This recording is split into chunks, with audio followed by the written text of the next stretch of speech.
Welcome to Eloqua Office Hours, our monthly session covering marketing automation insights and solutions. Your questions drive office hours, so we appreciate those of you who submitted questions in advance.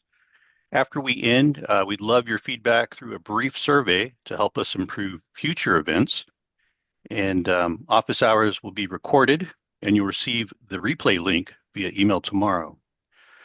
We have a special offer to share at the end of today's session. So be sure to stick around. And with that, let's get started. I'm Al Arceo. I'm an account director here at Forethought Marketing, and I'll be your host today. Our presenter is Richard Holder, Director of Marketing here at Forethought. He's a veteran Eloqua user with over a decade of hands-on experience. And prior to joining Forethought Marketing, he was also a customer. And if you have any questions during the presentation, and we do hope that you do, please use the Q&A feature so we can keep everything organized. And feel free to ask questions about today's topic or even suggest topics for future sessions. And with that introduction, let me turn the time over to Richard, who will kick off today's presentation. Take it away, Richard. Thank you, Al, and thank you everyone for joining us today. I see that we have many past office hours participants in our meeting today, so thank you and welcome back. All right, so if sales has ever questioned the volume of data you're sending to them, or if you've launched campaigns only to find out responses weren't syncing correctly to your CRM, then this session is for you. Today, we're going to discuss Eloqua response rules.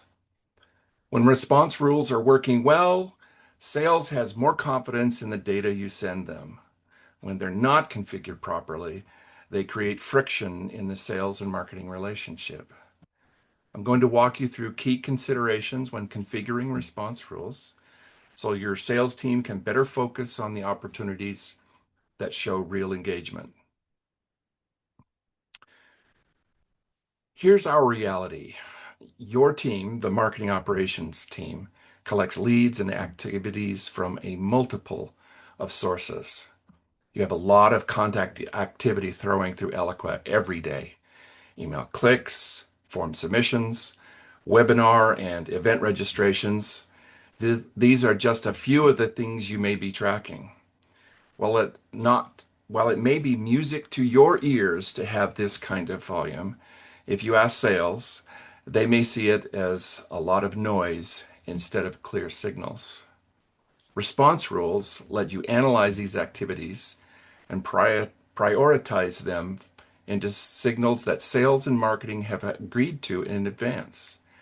For example, webinar attendance represents a stronger intent than a form submission, which is in turn more valuable than an email click. Response rules integrate business logic with your Eloqua setup to highlight the most relevant signals for your business and sales team. Proper configuration enables Eloqua to rank the signals and send the most valuable to your CRM. As a result, your sales team receives a focused stream of prioritized signals rather than an unfiltered flow of activities. Before discussing response rules, it's important to understand campaign structure in Eloqua, as response rules rely on the correct configuration. First, every campaign that tracks responses must have a CRM campaign ID. The ID links what your contacts do in Eloqua to what gets recorded in your CRM. Second, all the assets you want tracked must be on the campaign or connected to the campaign. If you want form submissions to count as responses, that form report needs to be on the canvas. If you want webinar attendance to count, that external activity needs to be associated to an active campaign using that campaign ID. And third, those assets should all share the same campaign ID. If your email uses campaign ID ABC, as an example, and your form uses XYZ, the responses will go to a different campaign. This foundation is critical. You can't build response rules on top of an incomplete campaign structure. So take the time to ensure proper response tracking and be certain to verify these three things. Now let's talk about which activities to actually track. And here's the critical distinction. Not all contact activities are equal in terms of what they tell sales about intent. For example, email sends are clearly marketing actions, not responses. We don't recommend including them in the rules because they don't indicate the contact's level of interest.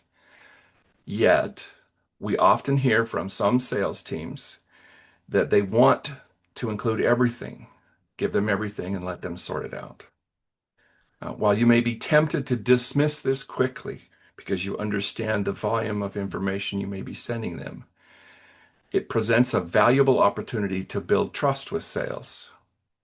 Explain that if too many low-value activities are sent to the CRM, it makes it harder for the sales team to see which activities represent meaningful engagement. As I've said in past office hours, this is a great opportunity to discuss, align, and document your decisions together. Email click-through is a much stronger signal. The contact had to take deliberate action. They read your subject line, opened the email, read the message, and saw something interesting to click. That's the intent. And as you see here in my hierarchy, a form submission is even stronger. The contact had to take multiple steps. Beyond reading, they filled out the fields and submitted. That's a qualified intent signal. And then, of course, webinar attendance is probably the highest intent in many scenarios. The contact committed time to listen to the company's presentation. They didn't just open an email or click a link. They invested precious time for sales. This is a hot lead. So in your response rules, prioritize accordingly. This is part of that discussion you will have with sales. In this example, webinar attendees should be at the top, form submission next, email clicks are lower, and we're not going to include email sends. Your actual activity list may differ. You may be tracking events or other external activities that are important to you, but the exercise remains the same. This hierarchy is what tells sales which opportunities you have identified and based on the data deserve their attention first. Here's where the cross-functional coordination happens on this side of the configuration. Your Eloqua system speaks the Eloqua language. Your CRM speaks CRM language. Response rules are where you translate between them. In Eloqua, you track activities, but in your CRM, those need to map to campaign member statuses configured in your CRM that your sales team understands. And this is important. This is where you need to have a conversation with your CRM administrators and your sales team. What statuses do they currently use? And almost more importantly, what do they mean to them in terms of the actions that they are going to take? Which Eloqua activities map to which CRM statuses? All this together is how the sales team is going to read the information in their CRM and take action. If your mappings don't align well, responses may not sync properly, or the data that does come through might not be interpreted the way you intended. Get alignment with Eloqua and your CRM and your sales team on what each status means and how it will be used. Now, this is something that a former employee of Forethought Marketing and a longtime Eloqua user shared a few years ago when she talked about response rules, is that there is a 5 minutes past the hour constraint that you need to consider, because response processing happens at specific times, not continuously. At 5 minutes past the hour, Eloqua runs a background process that looks at all the contact activities in your campaign since the last run. It evaluates those activities against your response rules. It applies your priority order and creates campaign response records in an internal table. Those responses then get passed to your delivery method, either a program canvas or a program builder workflow, and sends it to your CRM. What this means practically, if a contact engages at 2 p.m., the response is ready to be sent at 2:05. But if that same contact engages again with another activity, they will be processed at 3:05. People think that their setup is broken sometimes if they begin testing, especially, or looking closely at activities coming in right at the top of the hour.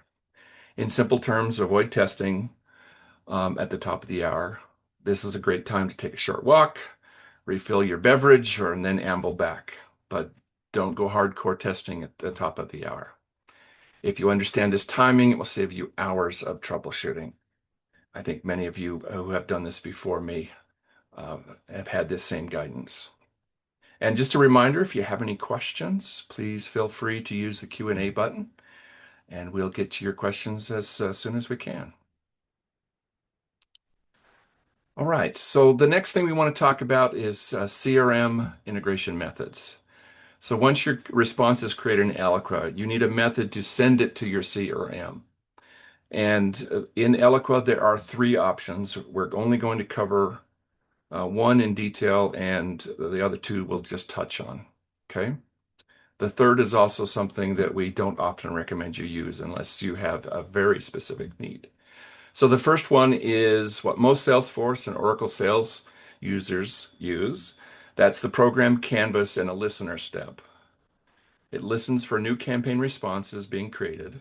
As soon as one is created, the listener triggers and sends it through your workflow to the CRM update program. The advantage of this approach is you can see exactly what's happening. The response flows through your program like any other record. You can see the decision steps. You can see it hold back responses that don't meet criteria. You can add wait steps and test everything. It's very visible and controllable. The other option to use is Program Builder, and that's for other non-Eloqua app integrated CRMs. You can use Program Builder to create a workflow that receives the campaign responses and processes them. And the Program Builder does offer the same level of, or similar level of visibility and control. Now, one option you may see is integration rules. And again, we don't recommend it unless you have very specific reasons to use it. And more importantly, you have the expertise required to configure integration rules because they are much more complex and you have to do more of the work yourself.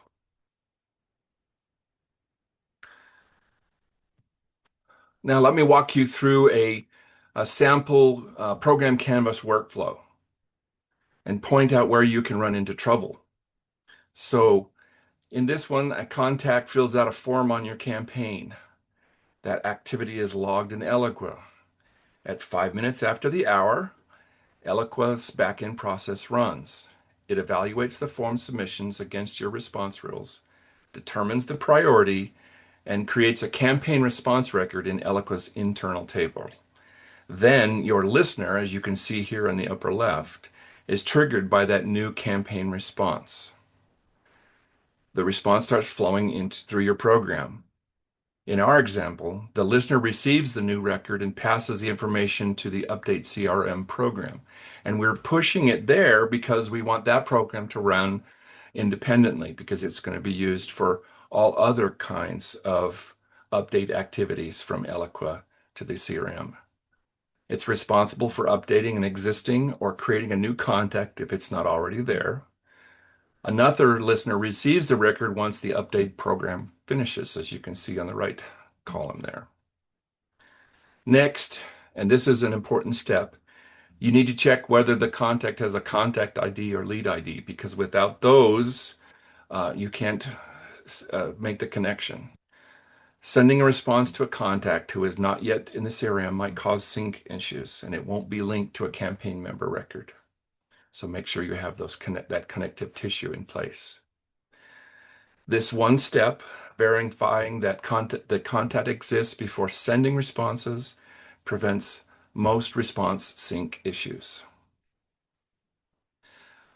Now, here are uh, a few common pitfalls, and we're on the home stretch of this presentation today.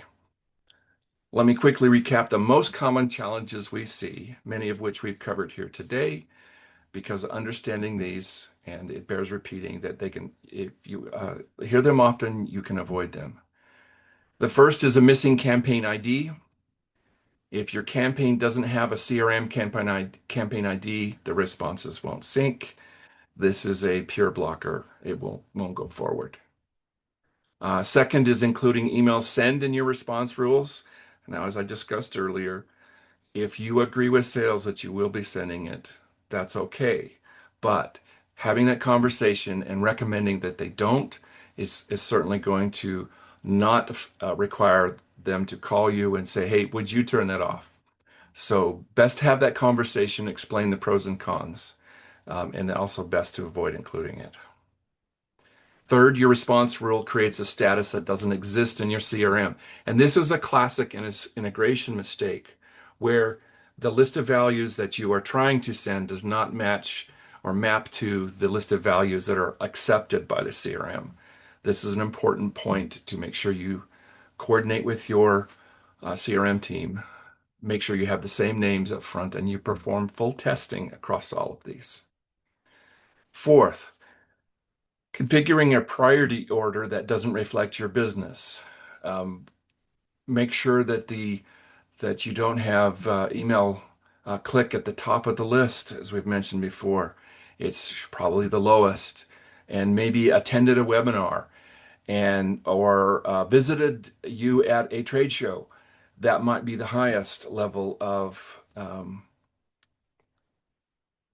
connection there, or maybe it's watched a demo or attended a live demo. Okay. You may be understating the value of things if you don't have the correct things configured to move over. Fifth, sending responses to CRM for contacts that don't exist. As we just talked to before, make sure that your programs and your process has a chance to make sure that records are created if they don't exist, especially if it's a brand new contact. It's worth adding a verification step in your program. Six, testing at the top of the hour. Remember, great time to refresh your beverage. Seventh, ensure sales understands the meaning of each status. And this is important to repeat as part of the campaign rollout when you talk with sales teams. I've had meetings where we roll out the campaign and all the constituents are there, including sales, and we talk about the things that are come through. This is a great opportunity to ensure that everyone in the room is on the same page, including sales, even though they may be training their own people on this. You want to make sure that everyone is on the same page. I've seen a case where a new salesperson had joined and they weren't familiar with the terms, and so having that conversation was the difference between success and not as much success. All right, here's the bottom line. Response rules are a business tool for supporting data-driven alignment between marketing and sales. When your sales team receives campaign responses that are meaningful, actionable, and well prioritized, they are more likely to use the data and prioritize their own efforts effectively. The result is faster follow-up and stronger outcome. The path forward is simple. Plan what matters to your business, prioritize those activities appropriately, configure response rules and workflows, test thoroughly, and monitor for issues. If this works well, then response rules become a valuable asset in Eloqua. That's the core of what you need to know about response rules. They're powerful, critical for closed loop reporting, and require planning and coordination among marketing, sales, and your CRM team. If you have any questions about your specific implementation, we encourage you to reach out to us. This is what we do at Forethought Marketing. We help clients get their response rules, their data workflows, their integrations, their sales and marketing alignment working correctly. And with that, I thank you. Let me turn the time back to Al for questions. All right. And as a reminder, if you have questions, please use the Q&A option. We did receive one question, which is, what if we use multiple CRMs? Can we use response rules? You have a response for that, Richard? I do actually. Um, this is the quick answer that Eloqua and the documentation will say is it only supports one CRM. But this is where I talked about earlier, integration rules is a possibility. Um, if you want to use multiple CRMs and you require it, it is possible to switch to a custom object-based solution and use integration rules. It is much more complex and challenging. And so, if you're going to go down that path, um, you'll need to work with somebody who's done it before and has a lot of expertise. Great. And I'm going to pause briefly just to see if there are any additional questions before we wrap things up. I see a nice comment from a attendee regarding the slide. So thank you so much there, Carl. We agree. All right. Doesn't appear to be any additional questions. So with that, um, and before we go, just a few last minute items here. As a special thank